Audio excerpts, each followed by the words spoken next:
Welcome everyone to the Plastics Research in Action First Year Update. My name is Lorraine Royer, Director of Government and Stakeholder Relations with Interpipeline, and I will be your host for today's event.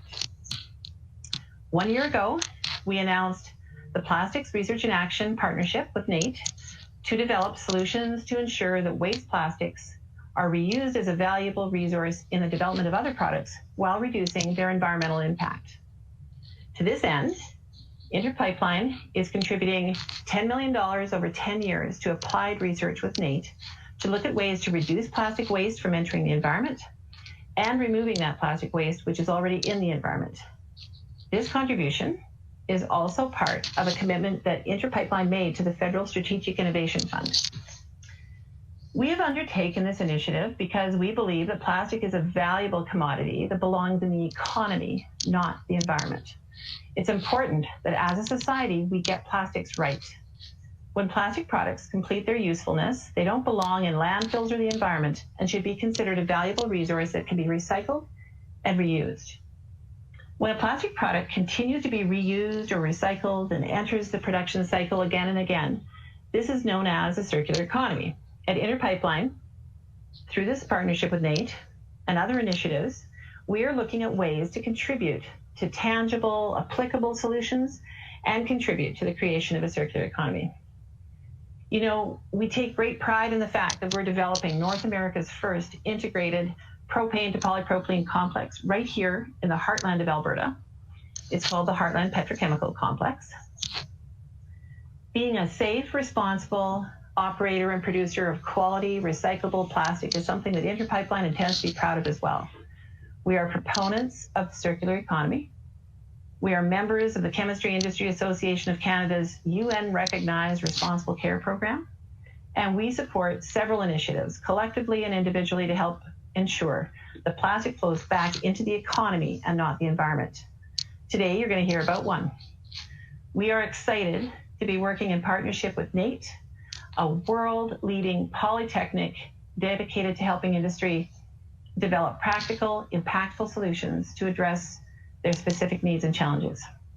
So just more specifically about this initiative, we are here, and what we're going to do today, we're here today to tell you that this partnership has embarked on some exciting work over the last year to get and keep plastic waste out of the environment. Today, you're going to hear about two main initiatives within this work. One focuses on microplastics in water, and the other seeks to find a way to use hard-to-recycle plastics in other products, like building products, starting with asphalt. And very importantly, you will learn how we are engaging and also learning from our young people and students. For the great ideas, for sustainable ideas, working with students is a big part of this partnership. And finally, you'll hear about some very exciting collaborations and partnerships. This kind of work cannot and should not work in a vacuum. Our governments, our academic institutions, industrial and community neighbors and partners are all should be engaged to make sure we all share in the findings and successes, and you'll hear more about that. We hope that the things we learn here can be shared with others in other jurisdictions around the world. Before we welcome our first speaker today, I want to draw your attention to a brand new webpage that we launched this fall where you can visit for updates over the coming 10 years. It's www.nait.ca/PRIA. And you can also visit interpipeline.com or follow NAIT or Interpipeline on Twitter for ongoing updates about PRIA or the Heartland Petrochemical Complex. Before we begin the formal presentation, I need to draw your attention to our forward-looking statement. And I think it should be headed up there right now. We just need to, and this is obviously what's defined as the fine print, but we need to make sure everyone is aware that information on this conference call may contain forward-looking information and assumptions, and that although they're considered reasonable by PRIA partners at this time, they may later differ from those stated or implied by our comments today. So undue reliance should not be placed on this information. With that out of the way, let's get to the fun stuff. Today, you'll be hearing from the following people. David James, Associate Deputy Minister, Natural Gas and Electricity in the Department of Energy at the Government of Alberta. Dr. Paolo Massone, He is the NAIT Applied Bio-Nanotechnology Industrial Research Chair. Dr. Toya Oyedan, NAIT Senior Project Manager for PRIA. And Patrick Mcglashan, who is a NAIT Student Research Assistant. I am also excited to announce that in the spirit of collaboration I was just talking about, we have some new partners involved in some of this research. You will hear more in the presentations to come, but we are excited to be working with Dow Canada, Green Mantra Technologies, and the counties of Strathcona and Sturgeon, both from Alberta's industrial heartland. We are thrilled. Sorry, I'm getting a little bit of a message. Okay. We are thrilled with the energy and the alignment these partners are bringing to the partnership and look forward to the work ahead. Okay, let's get started. Governments are making progress on their own frameworks for a circular economy, and Alberta has certainly shown itself to be a leader in this area. David James, with the Government of Alberta, has been integral to this conversation from the public policy perspective in Alberta, and he is with us today to briefly describe the province's plans and approach in this area and how all those pieces should be working together. Over to you, David. Thank you, Lorraine, and thank you also to Interpipeline for its contribution to advancing practical research in action with NAIT through this collaborative partnership in the first place. And thank you to those of you here today contributing to this research and NAIT for its work to advance key elements of the plastic circular economy. It's a pleasure to be here today to discuss some of the exciting research being done and what the Alberta government is doing to support a plastics circular economy. It is clear to government, industry, and individual Albertans that finding a solution to plastic waste is essential. Alberta's Associate Minister of Natural Gas and Electricity, the Honourable Dale Nally, regularly sums up the government's position by saying that plastic is not the problem, waste is the problem. And I think that's a simple but very effective way to frame it. There is no doubt plastic waste is a worldwide issue affecting communities and environments around the globe, including watersheds all over the globe. We share the core concerns of many governments around the world, including our federal government, that it is unacceptable to see plastic waste in our landfills, our communities, and our waterways. In our perspective, and as COVID-19 pandemic has made evident, plastics will remain a vital part of keeping us safe, and are fundamental to everyday lives now and in the future. So Alberta's approach to plastic waste focuses on opportunity. It's an opportunity for Alberta to take a leadership role in developing a new approach to plastics that benefits both the environment and the economy. Strong partnerships between academia and industry and between government and all other participants in the sector mean we are in a unique position to build a truly circular economy for plastics.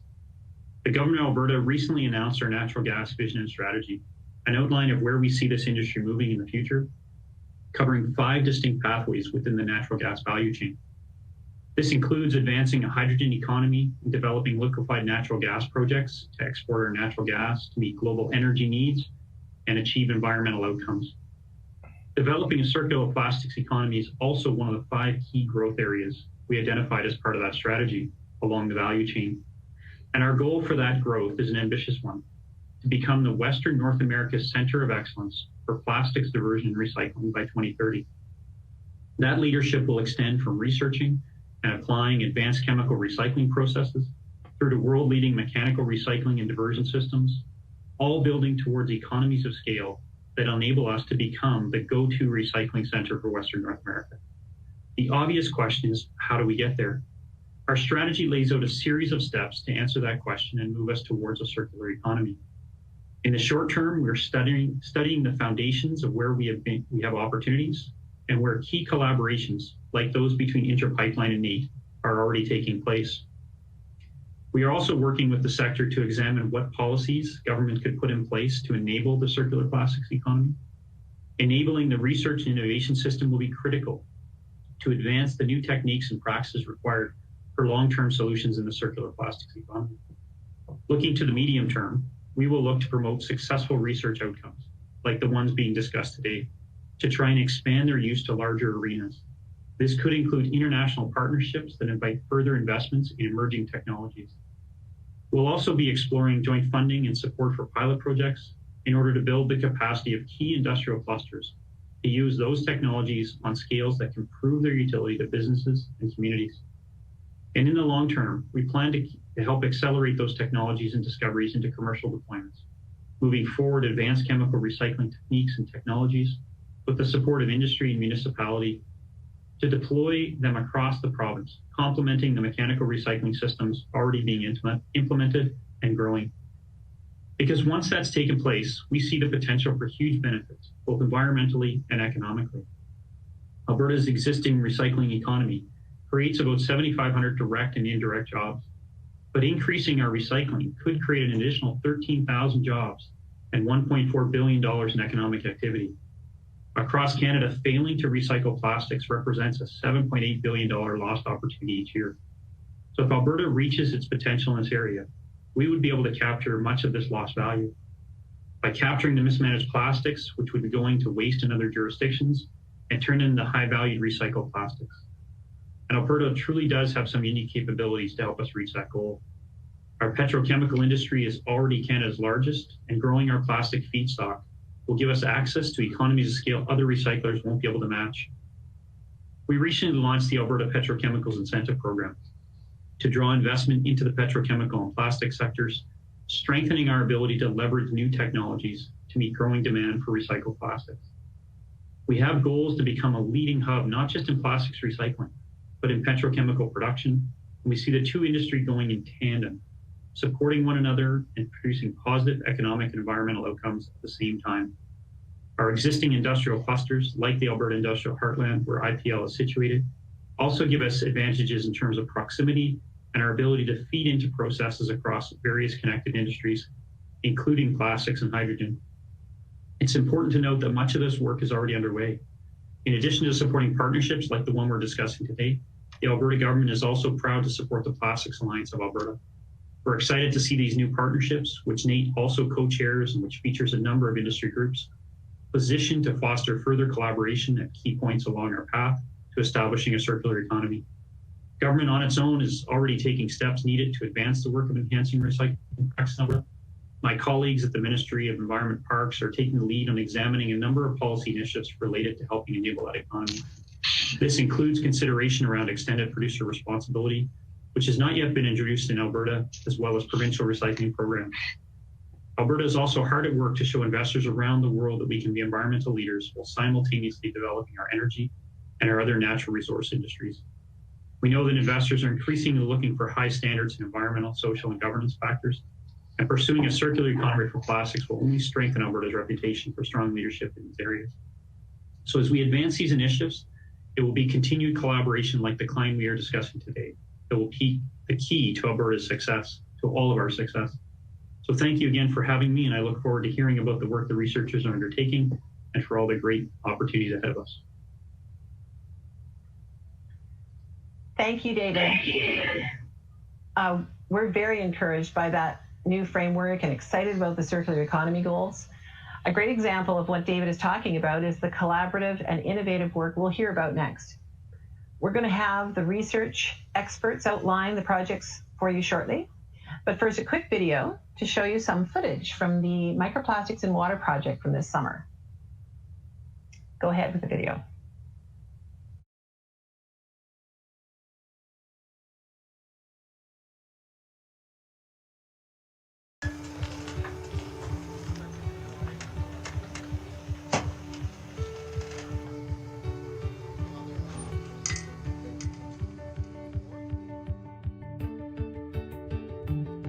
What we're doing is we're carrying out the first quantitative characterization of the sediments and of the fresh water in the North Saskatchewan River across the Edmonton region, looking for microplastics in particular. This is something that's never been done before, and so we're excited to find out about microplastics in the North Saskatchewan River, and we're also going to be working on developing new methods to quantify them and identify what kind of plastics are there. It's been fantastic. This is in fact our first day out on the river sampling directly from the banks, and we're excited to see what we find when we go back to the lab. The project will continue for the next 3 years, so this is the beginning of a long, but I'm sure will be very rewarding journey.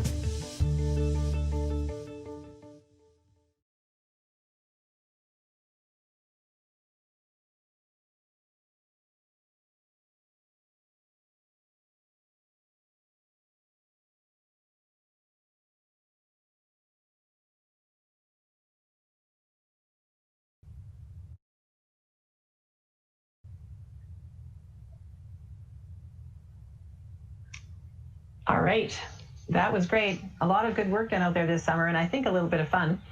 Now I would like to introduce Dr. Paolo Missone, the NAIT Applied Bio-Nanotechnology Industrial Research Chair. Paolo will talk about the Microplastics in Water project and where we are today. Paolo?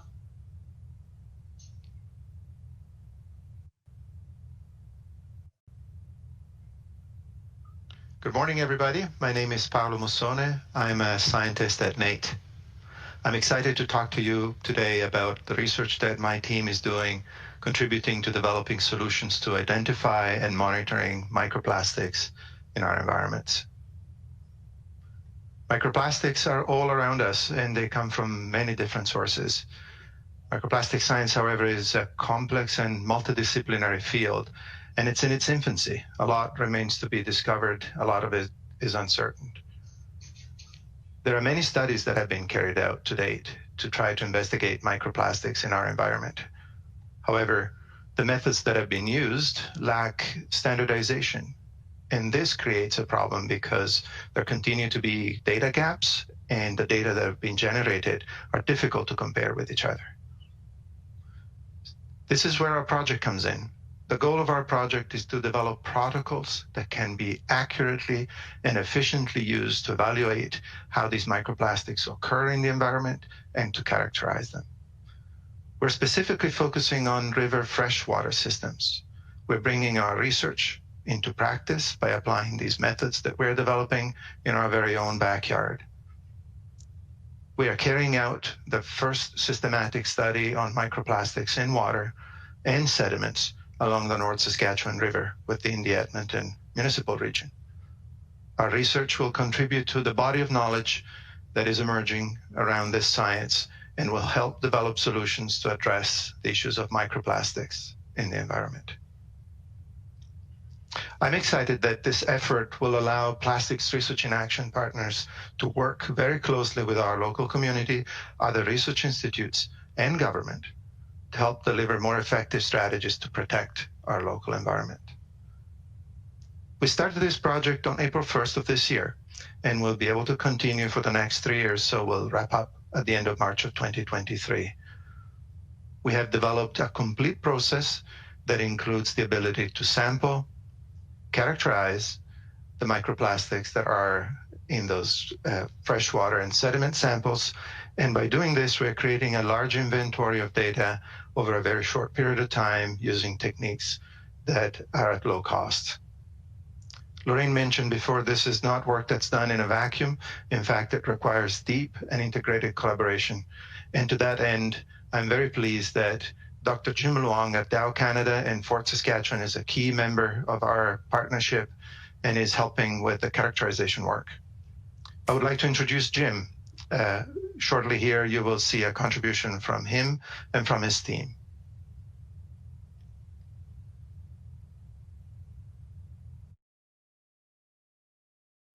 I'm Jim Lewang. I'm a fellow of Analytical Science of Core R&D. I have an advanced degree in analytical chemistry and with the Dow Chemical Company. Dow has this great ambitions to be best in class in innovation. And to be best in class innovation, it requires a clear and executed plan, has the capability to invest both in R&D and manufacturing operation, have that existential flexibility to make change. Dow is uniquely qualified to execute this plan because Dow has the best analytical capability, the talent, as well as the network. In 2020, Dow Canada joined the Plastic Research in Action project.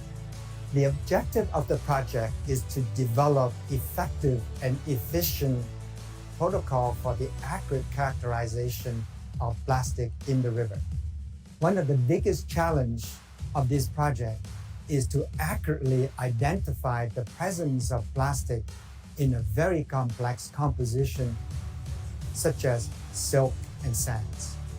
Quantum cascade laser imaging system is a cool tool that allows us to determine the size, the type, and the number of microplastic in a sample.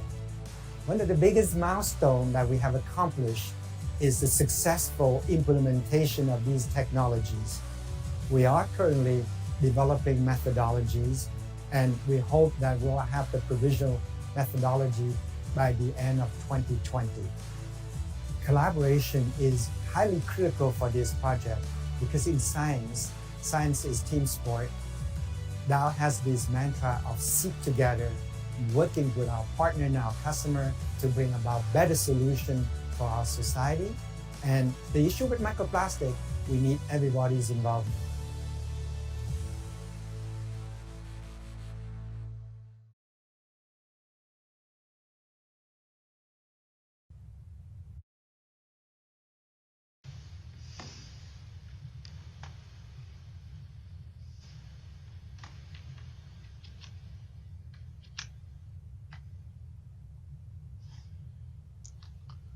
So today I'm excited to share some of the outcomes that we've accomplished over the past 6 months.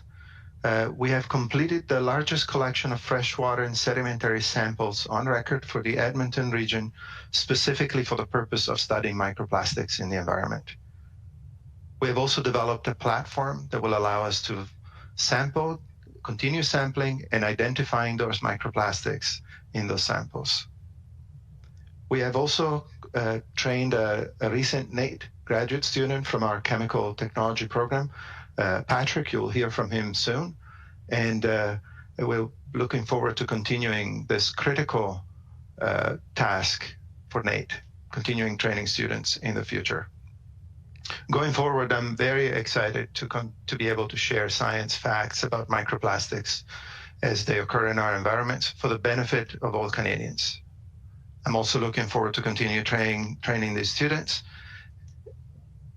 and get back to you in the future with more data. It is now my great pleasure to introduce you to Dr. Oyuden. Toye is the senior project manager for the Plastics Research in Action partnership between Interpipeline and NAIT.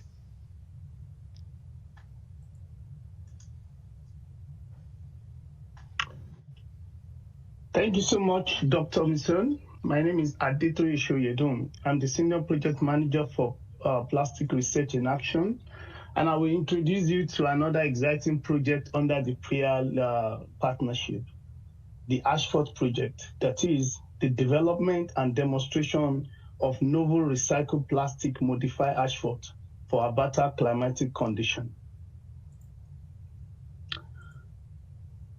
The purpose of this project is to test, to validate, and demonstrate the blending of post-consumer plastics into asphalt for Alberta cold climate conditions.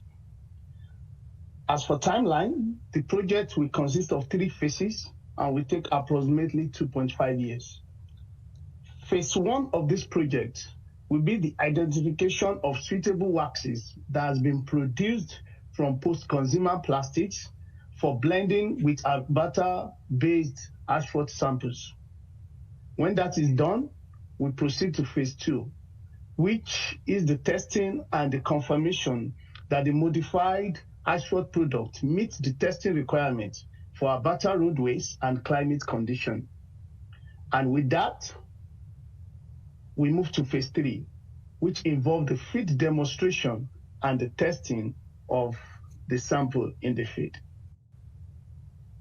This project cannot be done alone in silos, and that is why I'm more than happy to introduce that we have 3 partners that are currently working with us on this project.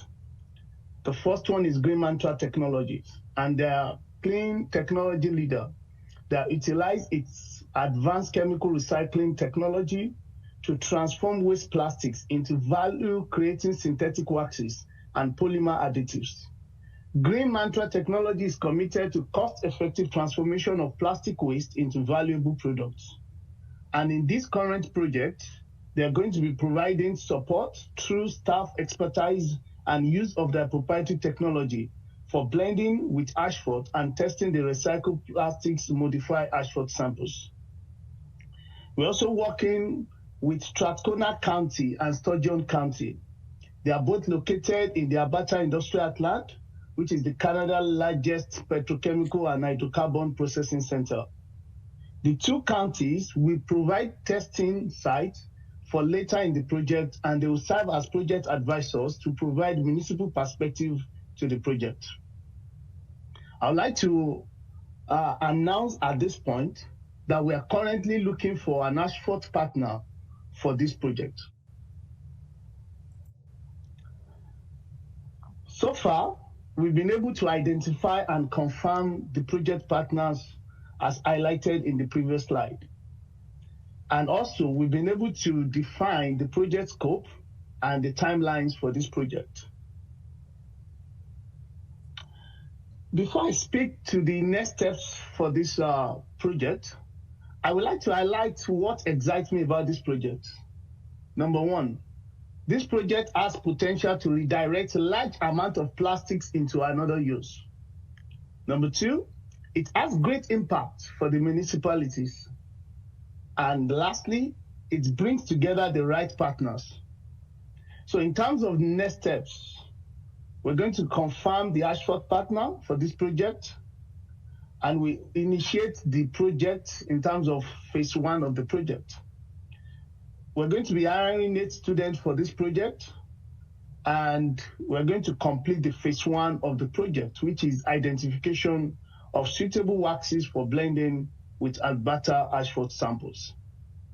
And with this, I would like to turn it back to Lorraine to take it over. Thank you, Lorraine. I wanted to remind everyone that there is a Q&A box underneath the video presenter window that you're viewing, and we will be accumulating questions to try to get to those. I'm sure you have lots once you listen to these speakers. Next, we're going to hear from Patrick Mcglashan, a NAIT student research assistant. Patrick is going to talk to us about why he became engaged in this initiative and what this research means to him. The Plastics Research in Action initiative is creating opportunities for students to gain real-life research experience and projects that have the potential to make a difference in society. Patrick, could you please tell us about your involvement?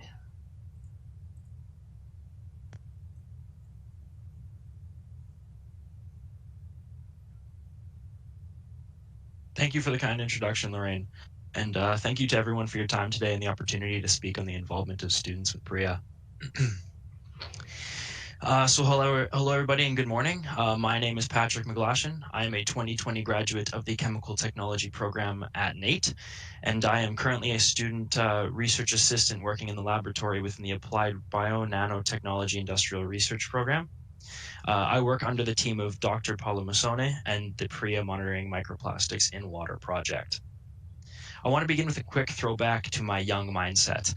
Since I was young around in the playground in elementary school all the way through my high school and undergraduate education, I had a vision of a clean, environmentally friendly world for myself and my loved ones to thrive in. A world where my impact can be put into a positive place within the community around me. Speaking for myself, the opportunity to work hands-on with PRIA on a subject affecting the environment around myself and those close to me is more than satisfying to my drive for positive change. I can also speak confidently for other students like myself that the opportunity to watch my work unfold into industry is quite spectacular. PRIA and NAIT have made me feel encouraged to feed my drive to change the world around me that I've carried more and more through each day within the laboratory. Working on the Microplastics in Water project, I have the opportunity to gather, analyze, and present sample data, perform instrument and chemical analyses, and hone in on my learned skills to become an increasingly effective individual for all future work. Above all else, I have the opportunity to learn about chemistry, to learn about the environment, to learn about the industry, and learn about how I and all other students like myself can make a positive difference in the fields within the bigger picture. While this work has been a challenge, the outcomes have led me to become a better worker, a better leader, and a better person who drives for positive impact into the work around me.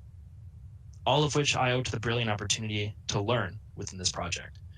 Moving forward, I would heavily encourage any student like myself to search for the opportunity to challenge themselves and put their efforts towards positive improvement in the community around them. Thank you so much.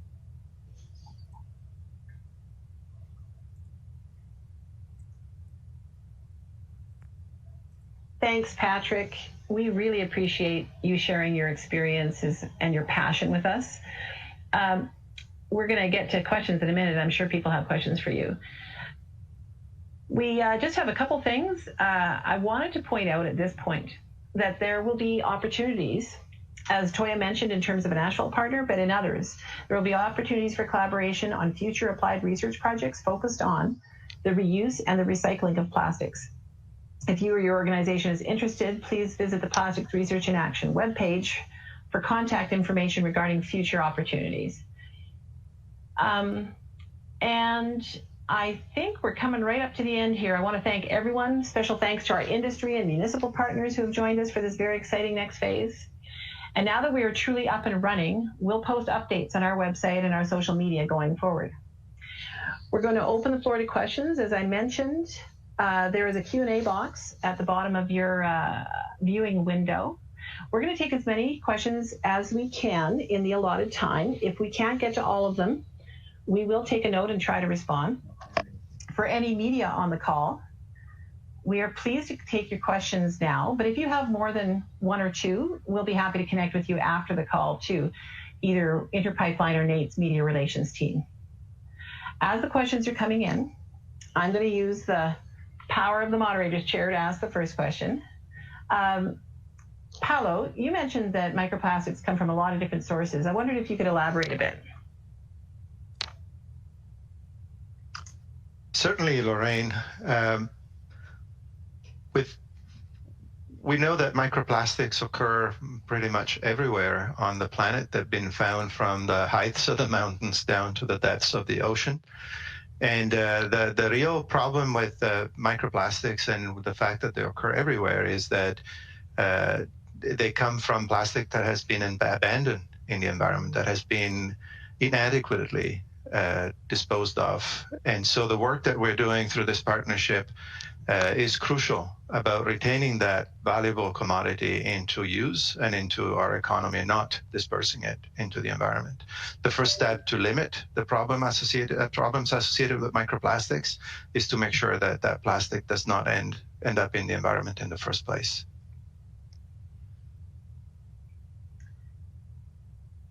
I have a couple of questions. One though, David James, how does what Alberta is doing compare to your provincial colleagues or counterparts, what they're doing across the country?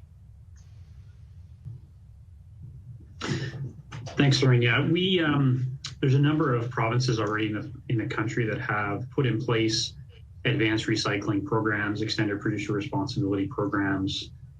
Recently, just last week, I believe it was, Ontario announced some additional changes to their Blue Box program that they're going to be doing. I think some of what we're trying to do is really trying to drive towards that advanced chemical recycling and the ability to move into a new aspect of advancing recycling within the country itself. A lot of mechanical recycling programs are in place. BC has a very strong mechanical recycling program, and as does other places in Canada, and we have them here in Alberta as well. But not very many places have successfully deployed chemical recycling, and that's where you start to pick up the higher volumes associated with the plastic waste that's happening right now. And that's what we're really trying to get into and leverage that expertise that we have in companies like IPL and Dow and Nova within this region. And Nova is doing some great work with Interchem on that already, and also with companies in BC on the mechanical side for being able to track the plastics. Great, thanks for that. I have a question for Toya. Toya, can you confirm if you'll be testing integration of polymers into asphalt or just waxes? Or maybe you don't know yet. Maybe that's part of the winter work. Yeah, thank you, Lauren, and thank you, Tammy, for that question. So we're going to be at first testing waxes, so that have been produced from post-consumer plastics. And part of the work of the phase 2 will also kind of give us some understanding on how polymers are properly integrated into asphalt. So first will be the waxes, but it also gives us indication of how polymers are integrated into asphalt. But most of those will be answered during the course of the research. Great, thank you. I have a couple of questions. It says, and this is a good conversation I know we've had before, Paolo. So it says, why is it just IPL and Dow researching microplastics with NAIT? Isn't this a larger industry or community problem? And I know what I want to say is that we're doing our part to contribute to a larger body of research and knowledge, but I think, Paolo, you have really good perspective on that.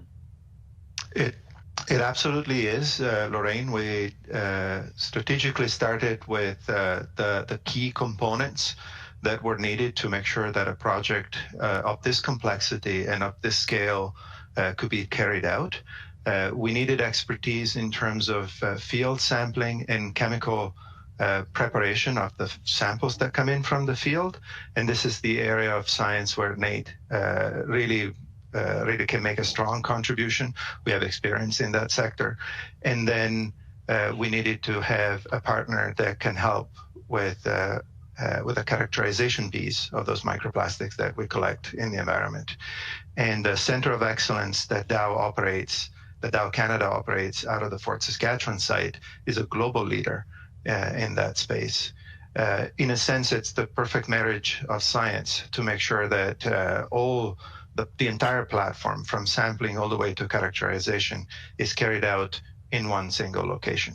If one looks at similar initiatives when it comes to microplastics characterization in other parts of the globe, these typically involve many more participants because it's difficult to find that entire skill set co-located in only one place. In this particular case, through the PRIA partnership, we're bringing to bear all of the right, we brought to bear to start all of the right participants and all the right skill set. I should add that Interpipeline was absolutely critical in helping us with the field part of the sampling, as you've seen in the movie. This is also something that's quite exceptional and typically is missing in many of the other endeavors that are happening across North America and globally. And isn't it true, Paolo, that there is no real standardized approach for testing and characterizing microplastics in water, and what you're hoping to do is share and build this as something that can contribute to the standardization and understanding globally? It's absolutely true, Lorraine. It's a bit of an ironic scientific field because plastics have been with us for a century or more, and they've been in the environment for just as long. But our ability to see them and characterize them is something that has matured only really in recent times, especially at that scale, at the sub millimeter scale that is needed really to understand what they do when they end up in the environment. And so the recent science has been very rapidly growing, and there's a lack of really truly standardized protocols to collect these samples from these microplastics from the environment and characterize them. The real objective of this work is to create and help create a standardized approach, because it's only through a standardized approach and through generating reliable data that we can move forward, and that government can move forward, and the rest of the industry can benefit. Great, thanks. We have a complimentary comment from Sturgeon County, excited to be involved, but also a question on Asphalt. What types of criteria are you basing the measure of success on, and how long is the test period for this product in cold weather before it can be called a success? Okay, thank you. So if you look at we have 3 phases for this project. So the second phase, one of the things that we'll be testing, we'll be comparing the blend with what we currently have, so Ashford Oleon, and we'll be doing series of recommended tests for Ashford before they are laid down. So they are government, provincial based tests that will be conducted in the phase 2. So based on what we are going to be doing in the lab, we will confirm that yes, this works, at least they compare comparatively with what we currently have, or they even perform better. Now, what the field test will do that, so the field test will be for 2 years, So we're going to test 1 year after and 1 year after that. So the purpose of 1 year is to be able to go through those 4 cycles of the season to be able to ensure that, and we'll be testing based on sites without plastic and sites with plastic. So we're going to be comparing that. We believe after 2 years, if we do the comparison and it still compares very well or better than asphalt without plastic, then that will be a success for us. Thank you. There's actually a couple of good follow-up questions on asphalt, so we'll stay focused on asphalt for a couple of minutes. Okay. In the past, what has been the challenge with blending plastics and asphalt in cold weather? What's the cold weather challenge that you know of? Oh, great question. Thank you so much. If you look at it, there has been a lot of success with actually blending plastic with asphalt in hot climate. So if you do Google search, you see a lot of work in India, especially with this. Now, the challenge with cold climate is because plastic in asphalt tends to become more brittle. That is, they crack easily.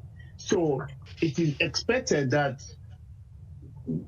if we transform the plastic into waxes before blending them, it helps to alleviate that problem. And that is why we're using the Green Mantra technology. So it helps to alleviate that problem because it kind of makes the waxes as smaller molecular weight compared to plastic. So it helps it for us to achieve optimum mix ratio. So it actually helps, and that's why we're going through this approach rather than just blending the plastic straight into the asphalt. So the synthetic waxes helps to alleviate that problem. And we'll be testing that also in the research to see how that helps the blend. I hope that answered the question. I think so. A final question on asphalt just for the moment, and another great question from the counties. Asphalt's placed in many different types of usages: parking lots, collector roads, high volume highways. And so is it expected that the testing will be done in all these sorts of circumstances? Yeah, thank you very much. So currently we have confirmed at least three testing sites that we're going to be testing on. So one will be at the HPC site of the Interpipeline, which is a parking lot. So that will answer the question regarding parking lot. And we're working with the partners, the municipal partners, Sturgeon and Strathcona County, to be able to give us sites that are between medium traffic and sites that we can actually test for high traffic, so that we can have that comparison over different horizons. We're not only focusing on a particular site, we're looking at a range of sites, and that is why we have multi-sites that we are testing on. So, and hopefully we might need to expand more on the sites depending on the sites that the counties give to us. But that is what we're going to be testing. Great. Patrick, I'm going to bug you for a moment. I wonder, someone was wondering if what did you learn as a summer student that actually added to your in-class training? What was the overlap there? So above the class training, where the fundamentals were learned, such as safety and a baseline for chemistry knowledge, the opportunity to work as a summer student drastically solidified my practical experience within the laboratory and out in the field. Getting into some of the specifics, things such as method development, instrumentation, sampling, and general laboratory maintenance and troubleshooting have been a huge part of my learnings with the monitoring microplastics and water project. This has increased my confidence significantly in and out of the laboratory with my quality of work. And of course, I'm still only halfway through here, so I've still been learning up to this day, and I'm learning more and more with each and every day moving forward into any future work. Great, thanks. Paolo, related to that, how many hours have the PRIA projects engaged students? How many hours have students put in, and sort of what's the plan for engaging students going forward? Thank you, Lorraine, for that question. It's one of those things that are very dear and near to my heart about this project, the training component. It's critical for the future. Patrick has been with us from June 1st throughout the entire summer, so that accounts to date over 1,000 hours of hands-on practical training. And I would like to unpack that, take 30 seconds to unpack that a bit more for the people listening to this event. This has really meant for the student the ability to go out with us into the environment, collect the samples, come back into the lab, work on the chemical preparation side of the project, and going forward will involve also collaborating with Dr. Lewang at Dow Canada. So it's an experience that spans all aspects of the methods that we're developing. Going forward, I'm equally excited, if not more, because there will be 3 more students that will join, funded through the Plastics Research in Action initiative, starting on April 1st of next year. And that's going to be a critical step to make sure that we're able to scale the sampling program that we developed and started this year, and really build up the database that will be used going forward. Great, great. Paul, I wonder if I can put an interesting one to you here. It says, I heard that Edmonton drinking water comes originally from the North Saskatchewan River. Do you think we need to use water filtration to have the city of Edmonton water drinkable? And very hard question. Yeah. So we don't know yet. Yeah, I wish I could conclusively comment on that. The answer is we really don't know. And we don't know because, taking it back to why this project exists, the methods are not harmonized across the industry. There's many different studies that have looked exactly at that, and they contradict each other. At the heart of why they contradict each other is because we are not really as able as we should be to measure how these plastics move across all of the facilities that provide water to all users. Yeah. And so I'm hoping and I'm confident that this project will help us move forward in that direction with developing methods we can use reliably. Right, contribute to the body of research that needs to be done. Absolutely. It's emerging, yeah. David James, you mentioned a number of steps the government will be taking to advance the circular economy in Alberta, including new technologies, chemical recycling, support for pilot projects. The question is, curious if there is timing on when next steps or possible funding will be announced. Yeah, thanks, Lorraine. So in terms of funding, that's still a little bit further out into the future, and there's some key aspects of any work we need to do with our research innovation systems, our partners at Alberta Innovates, and also again with some of the companies, and just understanding what those opportunities look like. So while we're looking towards that on our horizons, we don't have any timings associated with what that looks like. In terms of next steps, so we'd say the most critical next step is really looking at those policy environments that I mentioned our colleagues at Environment and Parks are doing. So the ability to work with the Plastics Alliance of Alberta and reach out into industry, into the broader sector to understand what are those policy frames we should be putting in place. And again, that's where some of the conversations around extended producer responsibilities will likely take place. And that's probably our next step, as we also do some of the back end work on the research innovation space within the government. Great, thank you, David. There's a good question here. Recycling has been around for decades. What's the difference between that old approach and how we're looking at things in the future? And there's probably many, many ways to answer that question. I think I would probably start with, yes, that's the frustration and why we're undertaking the kind of research that we are. That's why we see a gap in the research and why we wanted to try to fill it, working with our partners and with NAIT. So, but I would give probably Toya a chance to address that question right now. Okay. Thank you very much, Lauren, and thank you for that question. So, yes, it's true. Recycling has been around for decades, but the thing is, what are we recycling the plastic into, and is there really a market for what we're recycling the plastic into? Most of the approach that we are going to that we're focusing on under PRIA is actually to see applied research. So a lot of research has been done, but it has not been applied. So what we're doing, and that's why we're working with a lot of partners to actually come together and say, where is the gap in the research? And can we do something and show that this actually works? So, for example, we're starting with the asphalt, and we're going to be doing something related to chemical and fuel, and also we plan to do something with building products and some other initiatives that will come on board. But the key thing for us is the application. So we are focusing more on application, not just to do research. And that is one thing that NAIT we do very well. We do apply research. So we apply it and we test it for everyone to see that, yes, this works. Then that can lead to the next thing in terms of cost analysis and environmental analysis, but at least it's tested that this works. So that gap is what we're filling in terms of the application of the research. You're a popular guy, Toya. So there are about 3 more questions that cover asphalt, and so I think I would like that I would like to just see if I can get some of them together here.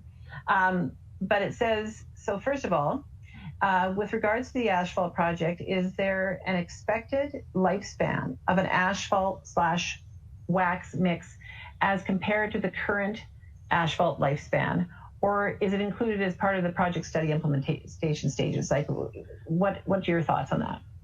Yeah, so I would say it's included in what we're going to be doing. And why we can't answer the question at this time is because even asphalt itself. So I remember the road that leads to where I live, every 2 years, they have to relay the asphalt again just because we know snow and other effects are on it. So research have shown, because we've done some research before starting this work, we've done some technology scans. So research shows that when you add plastic at the right mixture, it actually improves the quality of the blend. So it's better than the asphalt itself. Now, we need to answer that question and to be able to prove it for a better climate condition. And that is what we're doing. Now, the timeline of how long it's going to stay, we can't answer that question, but we believe after 2 years, if it still stays and compare better or comparatively to asphalt itself, then that is a success and that is good. Great. Does the process of the processing of plastics create a new type of waste from the chemicals that are used to produce the plastics? It could be actually a question for either one of you, but I think it's a Toya question. And it actually lines up with the other question that says, in your analysis of using plastics in asphalt, will you be monitoring if any microplastics get leached out of the asphalt during use and then potentially into our water systems? Yeah, thank you so much. These are very brilliant questions. I'll start with the second one. So, like I said, we've done a lot of analysis, technology scan before we start this project. And the reason why we settled down to partner with Green Mantra is to be able to avoid the microplastics leaching out. Now, so the first phase of the work is actually to transform plastics to waxes and to test that waxes, how it blends with Alberta specific asphalt samples. That transformation actually helps to change the chemistry of the plastics. So it changes the chemistry rather than other methods. So if we Google what they do in India or some other technology, it's just to chip down the plastic and then blend it with the asphalt. So that might arise some microplastic issue. But this technology that we're working with Green Mantra, we believe we'll be able to avoid that technology, that issue of microplastic leaching into the environment. But like we said, we're going to be doing testing and we're going to be monitoring that during the research. And in terms of the first question, one of the things that we hope that we're going to be testing is there is a reuse of asphalt itself. So they recycle asphalt. So we'll look at the possibility of the asphalt and the plastic blend. Can we also blend it for pavement use in Alberta? That's one of the things that we hope we're going to be doing. So that way it kind of avoid having waste after the lifetime of the project. But we'll be looking into that, and the research will answer those questions.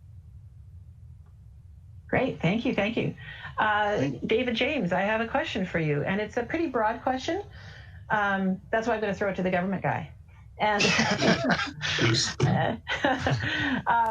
and I think we probably all have opinions, but it's a good question for you. It says, does recycling and a circular economy around it depend on consumer participation, or are we looking at ways to remove the responsibility from the end users somehow and control it in the middle? I think, yeah.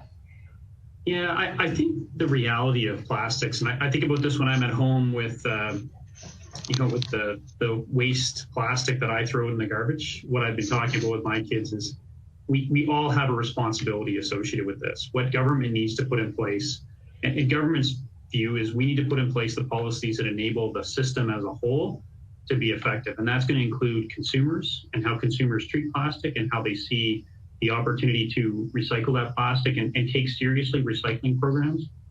It's going to involve municipalities and the work that they have to work with their constituents, their population to actually advance that. It's also going to be moving up in industry, and this is where concepts like extended producer responsibility, where industry itself takes on a responsibility associated with that plastic. So the broad answer would be, I think we all have an obligation to look after plastics waste. We are all going to have to participate in that system. Government has a role to make sure the system's effective. I think industry is going to have a role in making sure that they can take that waste feedstock, if you will, and turn it into effective recycled plastics. And then the consumers themselves are going to have some responsibility where they're going to have to take seriously the risks and opportunities associated with plastics and contribute into that system. So it's a fairly broad system that we all need to be part of, I guess. Mm-hmm. Yeah, and I always like to say follow the money, and we talk about this all the time, that keeping the value in the plastics to keep them in the economy is part of the trick. And I know that you and I have had discussions, and a lot of us, the Plastics Alliance of Alberta and Chemistry Association and others have all had conversations about the innovation that is required also in product design and development to make sure that you produce products that continue to keep their value in a circular economy. So and we would certainly see, that, Lorraine, as you said, and this is where engaging the research and innovation space. I think it's great research that's being done in terms of both the microplastics and the asphalt and what you can do in that regard. I think we need to extend that into what you just described and see how we can be partners with industry around that. And industry spending a ton of money in terms of advancing plastics in a way that is responsible, including which ones they should produce and which ones they shouldn't produce and how they should produce those so that they can be recycled at the end of the day. But yeah, we all need to be part of that. I just want to say thanks for the opportunity to participate. I do have to drop off. I know you've got a few more conversations you want to have, but thanks so much for having me today. Well, thanks so much for your time. Thanks for joining us. All right. Take care, everybody. I actually just have two more questions left in my queue, actually, but to Patrick and Paolo.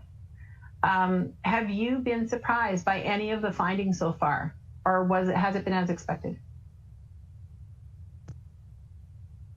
Did you want to speak on that one, Paula, or did you want me to share that one? Why don't you go first, Patrick, and you can Sure. speak from a student's perspective, and then I'll jump in.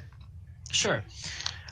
So speaking from my experience in the projects that I have dipped my toes in at NAIT, surprises not necessarily off the top of my head. For anything that is it going as expected? Not necessarily. It's kind of this gray middle ground section. There was no big surprises so far that I've seen, but definitely things that are of interest. No, I wouldn't say anything too surprising, but I would pass that off to you, Paulo, to get more in depth with that if you would like. I was expecting that being able to come up with a method that's really reliable with plastic particles, microplastics, that are smaller than 150 microns, which for context is about twice the thickness of your hair, was going to be challenging. I knew that was going to be challenging. I was surprised to see how challenging that has actually been. And this further highlights why this work is important and why the data that are out there should be taken carefully, and why we will continue to push in the direction of creating a true solid foundation for this science in our community. That's great. I have a few comments of thanks, and I have one other question that says, how would a company express interest in joining and collaborating, an Ashford company in particular, but others? So I think the answer to that is contact on Asphalt. You can contact Toya, but that information is on the PRIA landing page, right? On the www.nait.ca/PRIA, PRIA. And you'll find contact information through there to call us to see if you have any good collaborative ideas to join us. So I don't know if any of the other speakers have anything else they'd like to sign off with, but I know that I would like to express my thanks for everyone who joined in. The questions were fantastic. And I think, the thing I want to leave you with is watch this space, because there's going to be lots more going on. Fellows, did you have anything to say? No. I want to thank everybody for participating this morning. And same here, I would like to thank everybody for participating, and I'll just tell everyone to kind of watch the space and really follow our page as in NAIT.ca/PRIA for updates regarding all our projects. Thank you. I'll finish it off by just saying thank you as well, just as a third comment. But that's good. Thanks, everyone. Okay.